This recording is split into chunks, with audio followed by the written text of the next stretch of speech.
老公荣升高管，庆功宴上，他当场宣布要追回青春。秋秋，对不起，但我不想让我的人生留下遗憾。邓律带了离婚协议书，他净身出户，只为了追回白月光黎慧媛。我质问为什么，他却满脸骄傲。今天我功成名就，才有资格将她娶回家。若是从前，我一定会黏着她，死缠烂打求复合。可这一次，我彻底放弃她了。大家好，开始今天的分享之前，希望你能给人间烟火点个订阅，我将会分享更多优质的内容。秋秋，对不起，但我不想让我的人生留下遗憾。庆功宴上，老公红光满面，兴奋地牵起身边人的手，大声宣布：黎慧媛就是我此生的挚爱，我的青春回来了。一时间，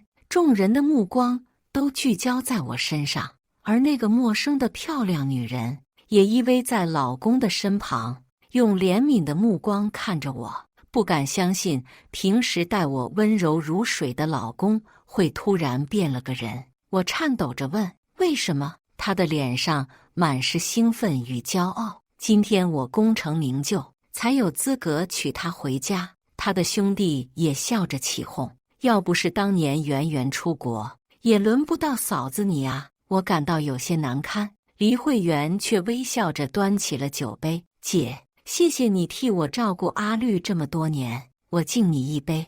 望着伸过来的酒杯和女人挑衅的眼神，我冷笑着推开：不必了。哎呀！黎慧媛却一个踉跄，把酒杯砸碎在地。桑丘，你别给脸不要脸！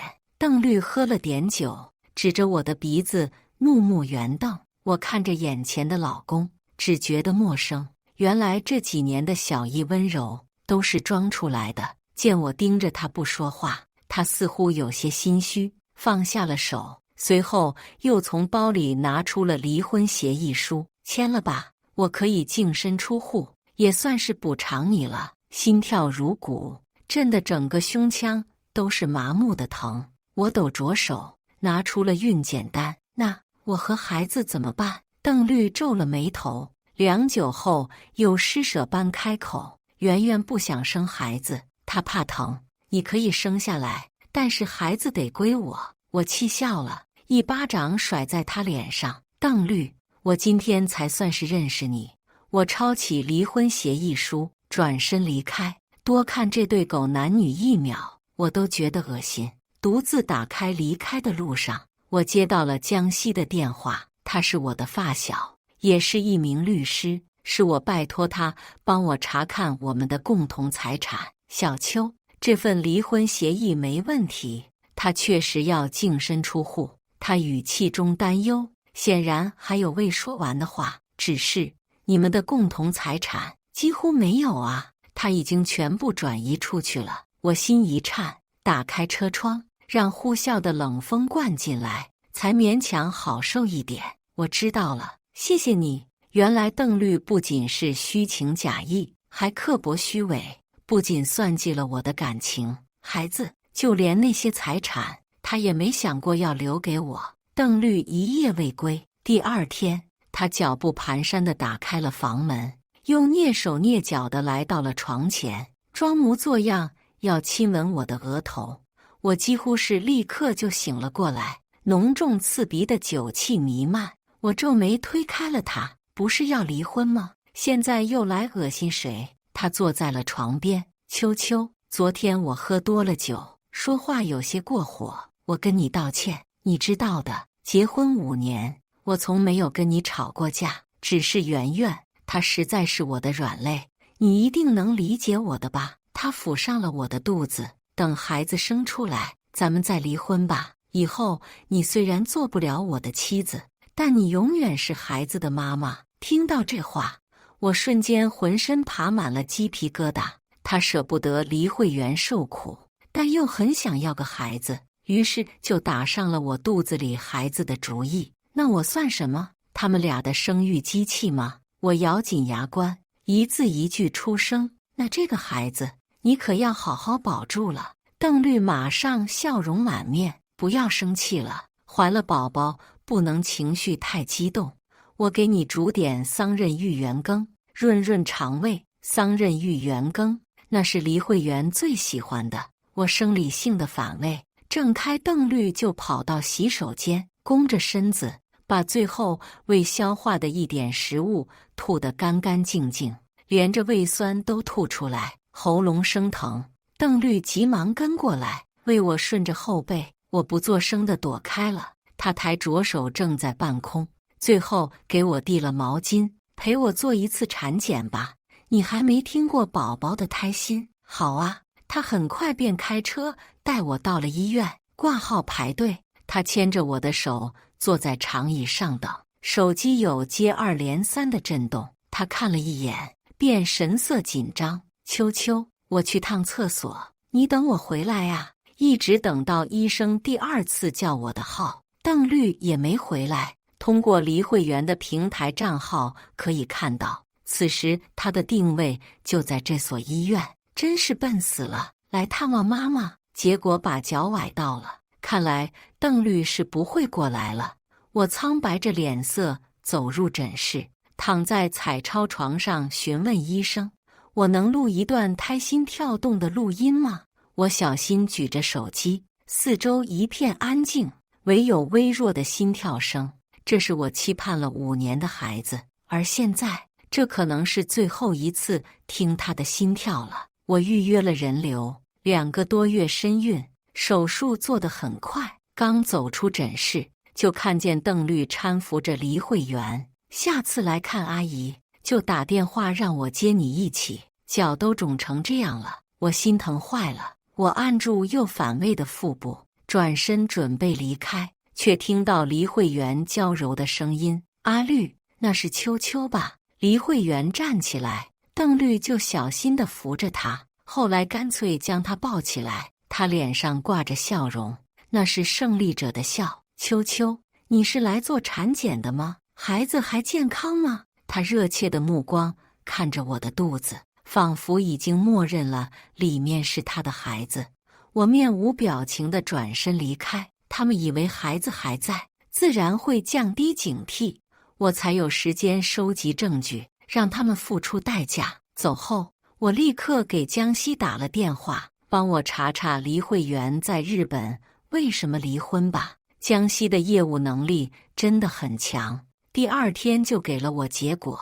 我看着手里的这份资料，不禁嗤笑，原来邓律要找回的青春是个这样的货色。他哪里是离婚回国，分明就是在日本做小3小4做不下去，被原配打回来的，甚至连肚子里怀的5个月大的孩子都被强制打掉。正是这样，导致了她再怀不了孕。邓律信他，只听他的一面之词。黎慧媛口述自己被负心老公抛弃，长期使用避孕药，导致再也要不了孩子。邓律心疼地将她抱在怀里安慰，却不知道自己精心呵护的小白花早就从里烂掉了。对了，小秋，还有一个意外之喜，你们的共同财产已经追溯到了，受利方都是黎慧媛。她回国时背了很大一笔债务，怪不得黎慧媛听到邓律净身出户时丝毫不急，反而得意洋洋。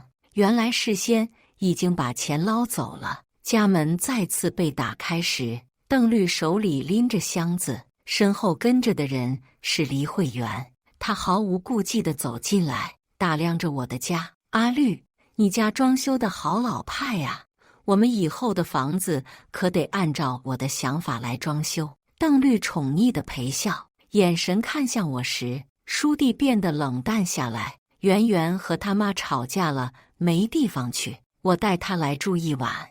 我坐在沙发上，冷笑着看2人。江西给我收集到的证据，再加上他这个精英律师的帮忙，已经足够让邓律真的净身出户了。这个房子将来也是我的资产。我不急不忙，淡淡开口：“邓律，我们好像还没离婚吧？你穷到没钱给他住酒店吗？”邓律闻言皱起了眉头：“你也是个女孩子，她一个人在酒店住着，我能放心吗？我饶有兴致地盯着他们，还没想好要怎么让这对贱男女滚出我家时，电话铃声响了起来。我接起，传来江西的声音。我站起身，回避了他们，去阳台接听，没有注意到邓律瞬间变黑的脸。我这边还有很多资料，见面谈一下吧。我去找你。和江西约在了咖啡厅后，我挂了电话，拿起包包，看都没看他俩一眼就要离开。邓律却突然拦住了我。你要去哪？我笑着眨眨眼，当然是出去住酒店，给你们让位啊。邓律愣住了，铁青着脸，一言不发。我没有理会，径直出了门。谁知刚要走到咖啡厅拐角处，一个高大的男人冲了上来，从背后抱住了我，口鼻突然被蒙上，刺鼻的药味令我的意识恍惚，我整颗心都如坠冰窖。我在梦魇中惊醒，全身都被汗水浸湿，第一时间便检查自己的身体，却发现自己此刻躺在医院的病床上，身上套着病号服。守在我身边，第一时间扶住我的是江西，白衬长裤，满脸的担忧和疲惫。小秋，你感觉怎么样？江西将枕头竖起来给我靠着，顺便摁了护士铃。我还好，你？他松了一口气一般，坐在我身边。我才注意到他额角碎发下掩着的伤口，血迹已经干涸，甚至还没来得及包扎。真的谢谢你，要不是你来得及时。我喉头微哽，心中充斥着后怕和暖意。病房的门被打开，和医生护士一起进来的还有邓律。他推开前面的护士，跑到我床前，面色焦急，将我上下打量一眼后，眼神定格在了一旁的江西身上。桑丘，这就是你说的出去住酒店？你就这么上赶着当婊子的是吗？他大吼的声音回荡着整个病房，就连医生和护士都愣住了。这个男的就是你找来的姘吗？你他妈还怀着孕呢，你知不知道？就这么见识吗？原本以为我的心已经够冷硬了，可这些恶毒的话还是像尖锐的刀子，扎得我的心鲜血淋漓。滚出去！谁让你来的？你给我滚！意识模糊过后的身体好似亏空，因为气急而使得最后的理智完全崩坏。邓律的表情愈发狰狞，却依旧在原地不出门。江西，帮我送客。邓律挥起的拳头是被江西握住的。邓律，你真不是个东西，自己老婆住院了都不关心，还在他面前说这些狗屁的黄谣。哪个傻逼给你传的信？江西为了不打扰我休息，揪着邓律的衣领就出了病房。你算什么东西，还敢教育我？桑丘，我们还没离婚呢，你就找好下家了？我看着他气急而赤红的眼睛，只觉得好笑。他明明早就勾搭上了初恋，竟然好意思指责一个救我住院的朋友，关你屁事？你还是好好关心黎慧媛吧，别搞不好惹了一身骚。邓律出了病房，还在用力拍门，嘴里嚷着：桑丘，你什么意思？圆圆哪里惹到你了？别挑拨离间。我的太阳穴突突跳着，心累到了极点。医生有些头疼，询问了我的状况后，看着门口的方向：那你是丈夫？他说你还怀着孕是怎么回事？马上离了，我做了人流不到半月。好，我们药物会注意。我在医院住了1天才办理的出院，已经守了我1天的江西无论如何都劝不走，又趴在我床边照顾了1天1夜。第2天为我办理了出院手续，我没有再回酒店，也不再回家。江西说自己有空余的房子，主要是安全隐蔽，我便不再拒绝。这几天休息好了，便拟好离婚协议书寄给了邓律，顺便把他的微信拉黑了。所以世界都变得清静了，只是住的时间久了，和江西相处的机会也变多了。他每天都亲自来送早餐，将近期遇见的有趣的案子讲给我听，心思几乎写在脸上，我又怎么会看不出？只是我这边烟渣是一大堆，更是对爱情产生了无数的怀疑。这段时间过得飞快，转眼就到了冷静期结束的日子。我从早便开始接到邓律的电话，断一个接一个，最后直接又拉黑。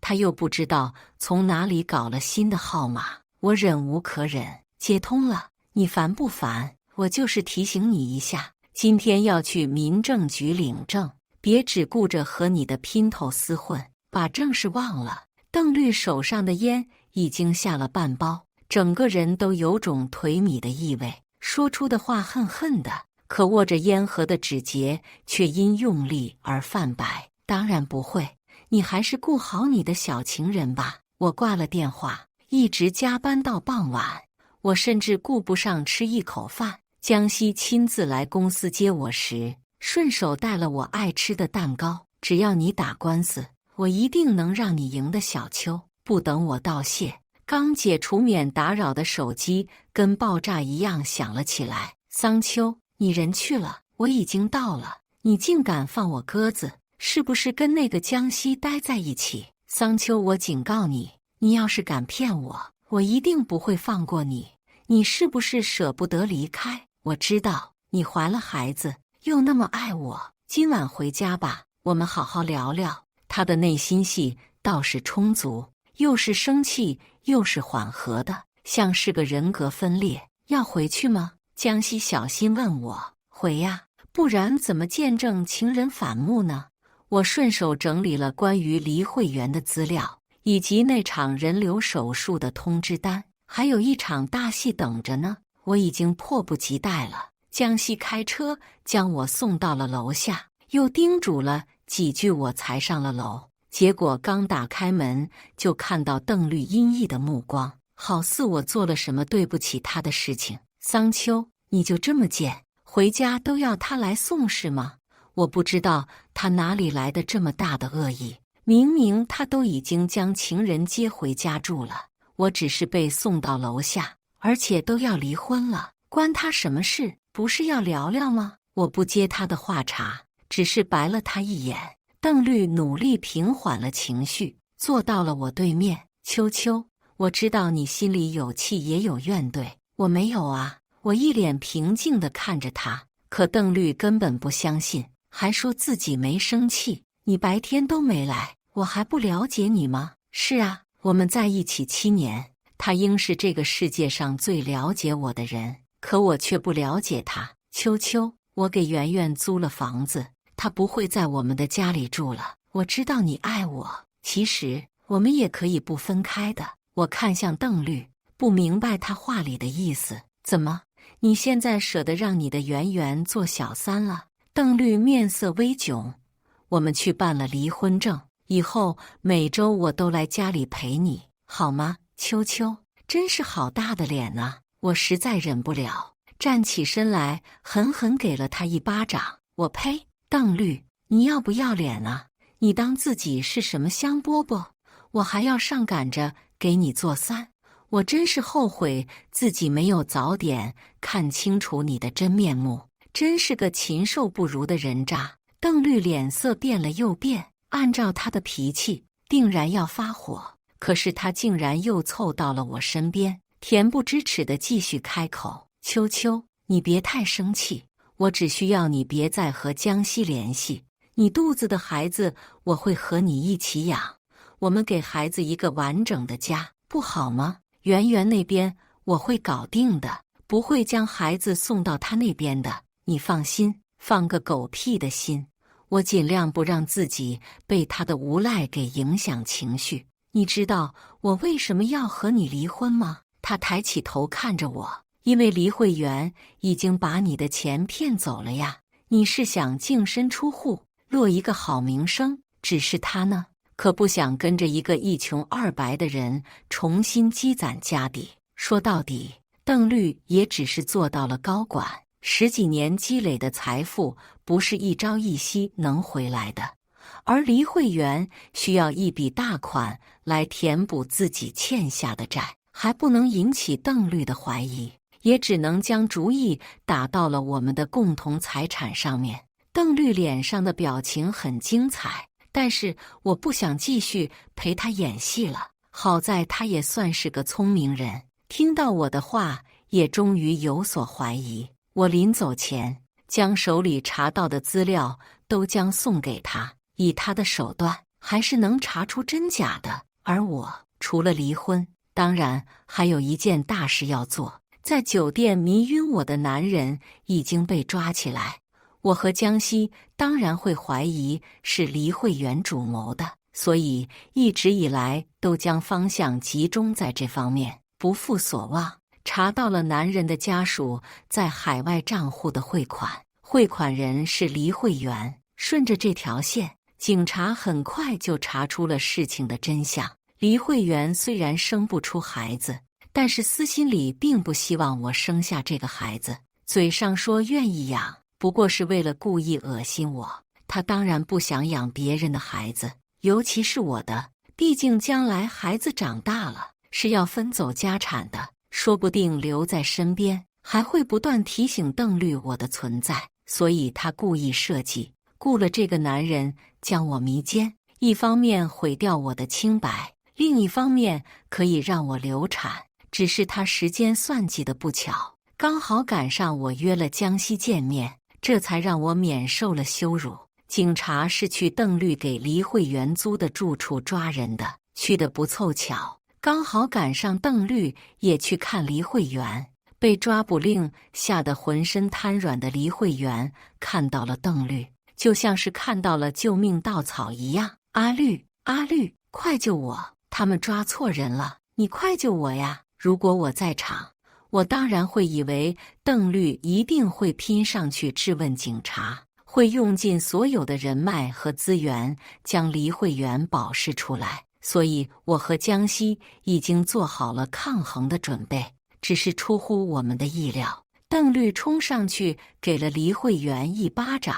贱人，婊子！警察蒙在现场，黎慧媛也怔住了，甚至忘了脸上的疼，还在呢喃着邓律的名字。你敢骗我，还跟我装什么清纯啊？黎慧媛，你就是个被睡烂了的婊子，骗我说离婚了是吧？你给多少日本男的当小三、小四、小五去了，被人老婆打得挺惨的吧？贱人，怪不得说自己生不了孩子呢，5个月还被人逼着打胎的也是不多见。就你这样的烂货，还想要养我和秋秋的孩子，真是做梦！我的钱是留给秋秋做补偿的，不是给你这个贱人拿去补窟窿的。你还敢找人伤害秋秋，你真的胆子大了呀！你放心，我一定找人把你关进去，好好照顾。黎慧媛被他一系列的话震碎了，如果不是警察架着，恐怕早就瘫倒在地上。阿律，你不能这么对我，我是你最爱的人啊！你忘了我们一起在学校立誓，说要永远在一起的吗？黎慧媛哭得梨花带雨，我见犹怜。只是邓律不再被打动了，他冷冷地俯视着黎慧媛，是吗？可你不是抛下我去日本了吗？那时候你怎么说的？嫌我没钱、没前途，一句不说就走了。你真是一向蛇蝎心肠。黎慧媛已经被警察带走了，可是邓律还站在原地自说自话。多亏了秋秋，都是秋秋，是他一直陪我、安慰我，在我最艰难的时期不离不弃，才让我能够白手起家，走到今天。是我对不起你啊，秋秋，是我害死了我们的孩子。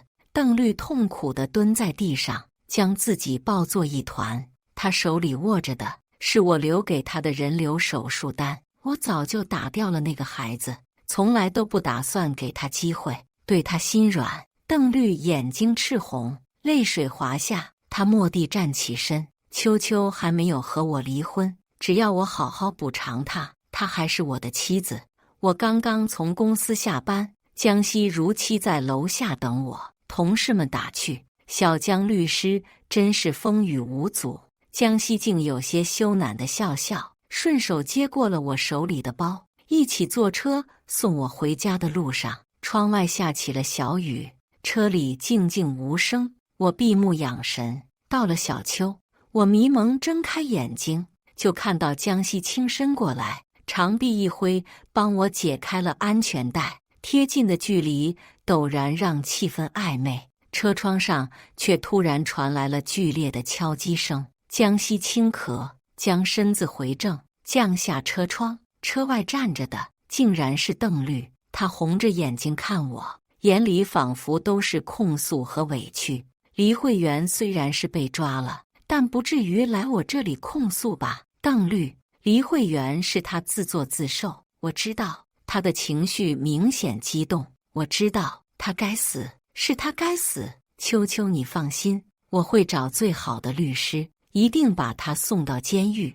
我有些怔愣地看着他，脑海中浮现出他刚宣布离婚时，彼时提起圆圆，他满眼都是幸福的光，可如今全是厌恶。我不觉得多畅快，心中全无波澜，只看着他像小丑一般跳脚。秋秋，都是他的错，如果不是他骗我，我一定不会伤害到你的。秋秋，是他害死了我们的孩子，他还想骗走我给你的钱。秋秋，你放心，我再也不会和他联系了。你快下车，我带你回家好吗？他拉扯着车门，发现打不开后，开始隔着窗户想拉我的手，我心里膈应得很。邓律，你真是虚伪得很。我关上车窗，猛地打开车门，将他推倒在地上。都是黎慧媛的错，你真可笑。我们在一起7年，你从未说过对他念念不忘。如果你从一开始便告诉我有这样一个人的存在，我根本不会和你在一起。明明是你骗了我这么多年，是你主动选择了抛弃，是你把我丢在医院，又带着他来家里一次次羞辱我。怎么，现在黎慧媛被抓了，你也上演翻脸不认人了，想把所有的错误都推到他身上是吗？黎慧媛固然恶毒，你也不是什么好东西。我站在他身前，俯瞰着摔倒在地上狼狈不堪的邓律，他的眼神飘忽，神色激动，明显还想为自己辩驳。秋秋，我会加倍对你好，补偿我犯的错误。我们还年轻，还会有新的宝宝，我们的日子还很长，你再给我一次机会好吗？我真的很爱你，没有你我不行的。邓律的声音几近哽咽，以往每次吵架，但凡邓律软下，嘴皮子哄我，眼睛一红，我便心软了。可是现在我只觉得可笑。补偿？他拿什么补偿？江西打开车门，走到我身边，在眼神示意下，轻轻环住我的腰身，将我护在怀里。也许是这一动作刺痛了邓律，他迅速从地上爬了起来。秋秋，你不愿意相信我，难道就愿意相信这个男人吗？他能安得什么好心？不过是趁虚而入，对你嘘寒问暖，甚至就是为了图你离完婚分到的钱。你说我骗了你7年，难道就不怕跟他在一起又是一个这样的7年吗？江西的拳头如期打在邓律的脸上，我的心真是冷得彻底。邓律，你他妈真配不上小秋7年对你的好。眼看两人就要厮打在一起，我主动伸手拉住了江西，把他拉在了身后。江西明白我的意思，顺从地在身后扯着我的衣角，像一只乖巧的狗狗。他打我，秋秋，你看到了吗？他打我了。邓律好似委屈的控诉，猛地抓住了我的手，力气之大，让我抽离不得。我可以赔你医药费的，邓律。秋秋，我好疼，你陪我去医院好不好？有什么需要你再联系我吧，医药费我全权负责。我用力抽出了被他握住的手，只觉得脏。邓律满脸都是受伤，浑身都垂了下来。我们已经重新拟好了协议，你看看，没问题就签字吧，我们尽快走程序。他颤着手接过我手里的协议书。秋秋，我不要离婚，那我会帮他打官司，打到胜诉为止，毕竟是你婚内出轨，还转移财产。江西恶狠狠的样子还有些可爱。我压下嘴角，牵住了他的手。邓律失魂落魄一般上了自己的车，车子慢慢启动，渐渐消失在我的视野里。其实释然真的很快，在此之前，我还遗憾着我的青春。在这之后，我只庆幸黎慧媛的到来，让我早日看清了这个人。或许在他眼里，我从来不配得到最好的爱，也从来不像是爱人，不过是召之即来，挥之即去的物品。那之后，邓律还是经常缠着我，他将空闲的时间都花在我身上。每天门外的礼物堆积如山，甚至挡住了我的出路。我喊来了清洁，将这些东西全部卖二手捐了。兴许是日夜颠倒，魂不守舍，我在见到他时，原本风流倜傥的男人枯瘦了许多。邓律，如果你是为了恶心我，那你真的成功了。我一脸冷漠地看着他，别再来了。他伸手要扯我的衣角，我是被江西拉到怀里的，你再纠缠，我就要叫保安了。邓律好歹也有自己的骄傲，被保安带走实在难堪，他主动离开了。从那天之后，邓律没再来找过我，只是给我发了一条信息，说他依旧净身出户，钱就当是给我的补偿。我自然是欣然接受，手续走得很顺利，交了结婚证，领了离婚证，不过就是几分钟的事情。阳光灿然，我满面笑容，江西牵着我的手，我们一起步入晨曦。只是黎慧媛判刑的时间不长，很快就出来了。他破罐子破摔，打着得不到就毁掉的心思，将邓律的所作所为都捅了出去。他婚内出轨的视频在网上，公司都传得沸沸扬扬。邓律丢掉了辛苦得到的工作，一气之下，他找到黎慧媛，将她杀了。黎慧媛的尸体是在10天后湖里发现的。破案很快，邓律被抓到监狱，判了无期。没人替他打官司，也没人为他辩护减刑。听说他在狱里嚷着要见我，就让他去跟阎王爷忏悔去吧。我忙着提前休年假，和江西规划了去西藏旅游呢。以上就是今天分享的故事，大家有什么想说的、想吐槽的，欢迎在下方评论交流。也更希望能给人间烟火点个订阅，我将会分享更多优质的故事内容。